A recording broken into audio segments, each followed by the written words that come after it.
Children, now we want to see PQLI, that is Physical Quality of Life Index. It's a 5 marks question and very IMP. How to write a 5 marks question, how much length should be there, everything I have shown here. So Physical Quality of Life Index, introduction लिखेंगे. National income and per capita income have certain limitations.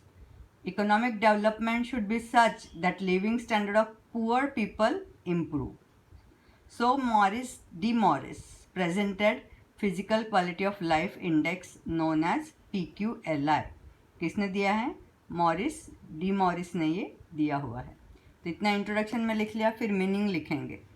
If PQLI goes up, economic development rises. It has 3 indicators. पहला कौन सा है? Literacy, दूसरा है life expectancy और तीसरा है इन्फेंट मॉर्टेलिटी रेट. उसके अंदर हम मीनिंग में और लिखेंगे. Each indicator has equal weightage of 100. फिर आता है PQLI is calculated by adding total grades of 3 factors. तीनों में से 100 में से तीनों को कितने कितने हर एक कंट्री में मार्क्स मिलते हैं. जैसे लिटरेसी हमारे यहाँ 100 में से सपोज 68%, कैसे हम बोलेंगे ना, वैसे लाइफ एक्सपेक्टेंसी को 100 में से कितने, इन्फेंट मॉर्टेलिटी रेट 100 में से कितना, वो तीनों को ऐड करके उसको 3 से फिर डिवाइड करके एवरेज निकालते हैं. तो वो जो फिगर मिलती है वो 0 से 100 के बीच की होगी. सो PQLI is between 0 to 100. 0 is bad and 100 is very good. अभी डिटर्मिनेंट्स हम लिखेंगे. PQLI means together literacy level, life expectancy and infant mortality rate. अभी पहला जो है उसका डिटर्मिनेंट दैट इज लिटरेसी, या उसको बोला जाता है एक्सटेंट ऑफ एजुकेशन. उसमें 2 ही पॉइंट्स लिखने हैं. Literacy level determines education level in a country. Percentage of educated population out of total population is seen. दूसरा आ गया लाइफ एक्सपेक्टेंसी. तो पहले तो उसका हम डेफिनेशन लिखेंगे. क्या डेफिनेशन है? Number of years a child is expected to live at the time of birth is known as life expectancy. It shows average life. If life expectancy is good, medical services in that country are good. अभी हम next लिखेंगे, देखेंगे इसको कि कैसे इसको पूरा करेंगे. जो 5 मार्क्स का क्वेश्चन होगा उसकी लेंथ इतनी ही रखनी है, इससे ज़्यादा बिल्कुल रखनी नहीं है, क्योंकि वो आपको टाइम भी मिलेगा नहीं पूरा करने का. सो अभी हम तीसरे डिटर्मिनेंट पे आ जाएंगे.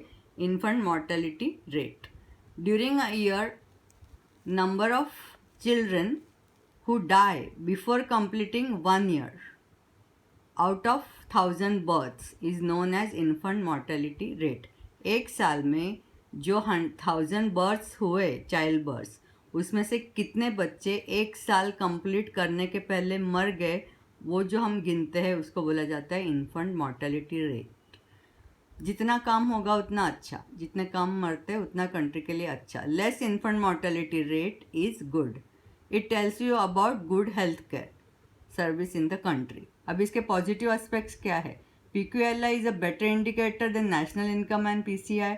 3 डिटर्मिनेंट्स आर इंक्लूडेड क्योंकि इसका डेटा अवेलेबल है in all countries. This factors depict results of efforts. ये रिजल्ट्स बताते हैं कोशिश सर्विसेज की जो की गई है. They are product based, so justify comparison. Product based है मतलब आपको पता चलता है कि कितने हॉस्पिटल्स है, कितने डॉक्टर्स है, तो ये कंपैरिजन जस्टिफाई करते हैं. लिमिटेशंस क्या है कि ओनली 3 एस्पेक्ट्स आर इंक्लूडेड. कोई लोग बोलते हैं इकोनॉमिस्ट कि 3 ही एस्पेक्ट्स है, तो ये कैसे चलेगा? Average of 3 factors do not tell backwardness of each factor. High PQLI cannot guarantee high economic development. ये उसके limitations है. 3 factors should not be given equal weightage of 100. ये भी कोई इकोनॉमिस्ट बोलते हैं. Income growth rate is neglected. ये सबसे बड़ा उसका limitation है. Rich country PQL cannot rise beyond particular limit as they are already developed. तो रिच कंट्री का जो PQLI है वो एक टाइम के बाद ज़्यादा उसका ग्रोथ रेट दिखता नहीं है. सो इसके बाद आया है quality of life index in 2003 which has more 3 aspects added to it.